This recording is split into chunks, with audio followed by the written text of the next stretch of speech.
একসাথে আমরা পুরো রোজার মাসটা ছিলাম, শুধু ঈদের আনন্দটা তোর জন্য মিস হলো পন্ডিত। তোরা কি গিফট দেওয়ার জন্য কেউ ফাঁসি দিছে নাকি? তুই নিজে নিজে পন্ডিত করে সবারে গিফট দিবি বলছিস কি জন্য? কিছু যে এরকম হয়ে যাইব সেটা তো আমি চিন্তা করি নাই শামসু। আমি তো গেছিলাম মাস্টারের নামাই দিতে, রাত হয়ে গেছে দেখি আর ব্যাক করি নাই আর কি।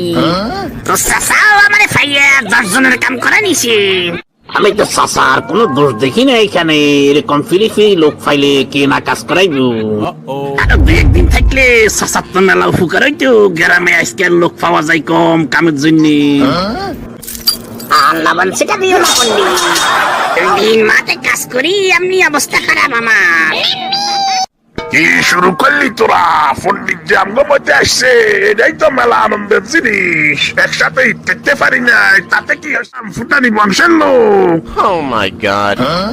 ফুটানি বংশের ঈদের আনন্দ একদিনে শেষ হয় না। প্রয়োজনে আমরা আজকে আবার পন্ডিতরে নিয়ে বাইরে যাবো।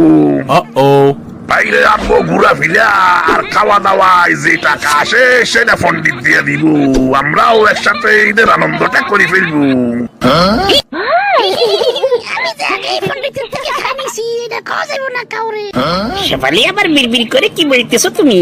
আমি আর কি বলবো, নানা যেটা বলছে আমি ওটার সাথে একমত। খালা তো বলছিল এমনি পন্ডিতকে নিয়ে বাইরে যাইবো। নানার মতামতের বাইরে আমি কিছু বলবো না। নানার উপরে কথা বলার ক্ষমতা আমার নাই। ইচ্ছা সইও আমার কি লাভ হইলো? এত আনন্দ সবাই আমার জন্য বাঁচাই রেখছি। পন্ডিত সবাই ফুটপাত থেকে জামা কাপড় নিয়ে দিলে ফিরি ফিরি 2 দিন যাইয়া চাচার লগে কাম করানো লাগতো না, খরচও কমতো।